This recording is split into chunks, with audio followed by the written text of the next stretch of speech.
Hi friends, today we're going to start our final project, which is going to be our charcoal animal. For this project, you're going to want to use your gray paper and the charcoal that we sent home. You should have a white and a black of some sort. For this project, we're going to have you choose an animal. I recommend choosing, if you have a pet at home, doing your own pet and taking a good photograph of them to use as a reference. Otherwise, you can just go online and look for a good photo of an animal. You'll want to also turn it black and white. And for this project, I would focus on the face of the animal and try to make that really big versus focusing on the whole body. So you'll see here in my example, I started off with a printed out picture, but you can at home just use a photo that's on your iPad or a phone if you don't have a printer. What I did is I put a grid across my face there of the eagle, and I just did that to kind of help myself see where all the different shapes would go. So this is very similar to that first project we did with our animal using basic shapes. You'll notice I'm drawing with the white charcoal on my gray paper here. So you want to always use the white charcoal for your outline because the white erases much better than the dark. So if you make a mistake in your outline, it's good to have the white charcoal. So you'll notice for mine, I used a grid. Like I said, you don't have to do that. It's just another option. You just kind of draw across on the face of the animal if you have a printed picture. If not, you could, on your phone or device, draw across on your image right there using the edit tool.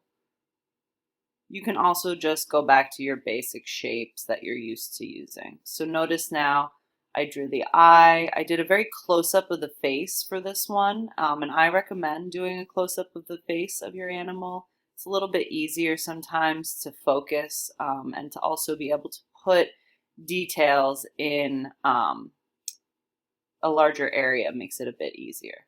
So you'll notice now I'm going in with my dark charcoal there for the eye, and you'll either have a charcoal pencil or you'll have a stick charcoal. If you have a stick charcoal, you can sharpen it up a little bit. If you check back, one of those earlier videos that Mr. Kemp made shows you how to sharpen stuff, so that could be helpful.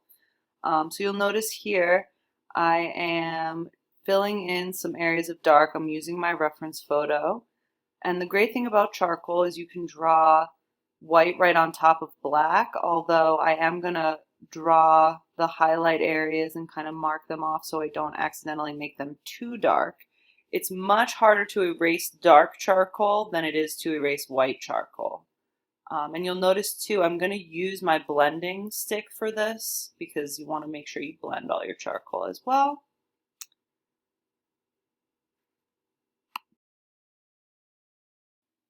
And the reason that drawing with black and white charcoal on gray paper can be so successful is because you're already giving yourself a middle tone. So by using the gray paper, you start off with a nice gray middle tone. There could be some areas in your drawing that you leave the paper sticking through and it will still look nice because it will look like it was intentional and that there was an extra gray tone in there.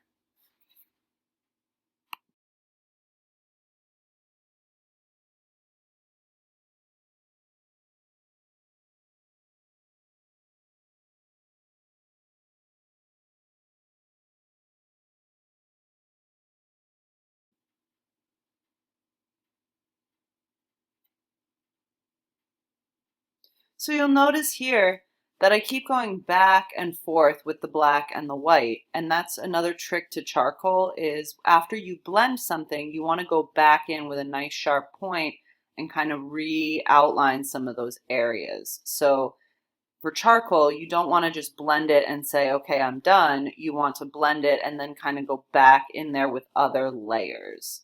I think that's another thing kids forget with charcoal is that you can layer one layer, blend it, and then add more on top and reblend it. And you can keep doing that with just one piece of charcoal and you'll end up with lots of different shades of gray. So the whole point of this project is to get you to look at texture. And you'll notice I'm going to be adding, there's little white dots in the eagle's eyes. And so now I'm going to add those. So that is a texture. Whatever animal you choose might have a furry texture, might have a feathery texture, might have a rough texture. But our goal is to try to recreate that texture with our charcoal.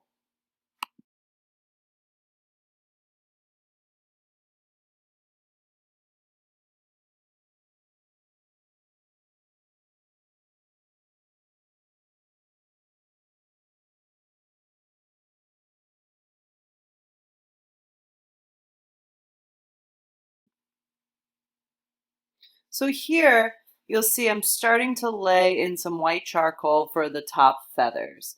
And you want to, when you're adding a large area of charcoal, you want to, if you're using a pencil, use the side. If you're using one of those big sticks, you kind of just use it. And then, of course, I'm blending my white charcoal in to my gray paper. And then I'm going to add the feather texture on top of that white with some darker charcoal here in a second. So remember, the whole point of this is to try to make it look like there are feathers, like it's a realistic texture.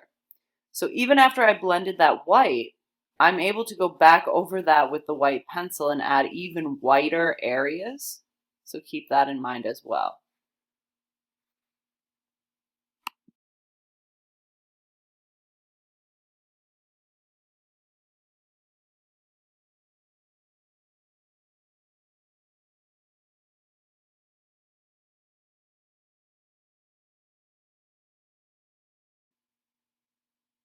So here you'll notice I'm adding some dark feathers on top of my white feathers. And for those, I'm not pressing too hard because I don't want them to be extremely dark.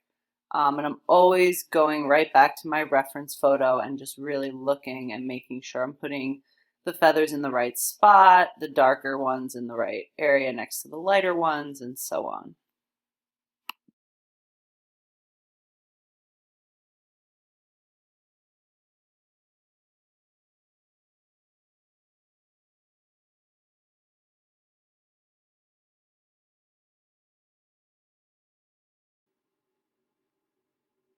So your goal for this project is to stay patient and try your best and not give up. This will be your last big drawing project for the year. So take your time, try to make it good.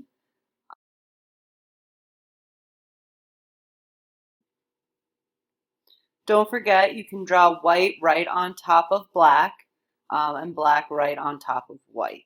So I hope you enjoy this project, do your best, and I can't wait to see your finished pieces.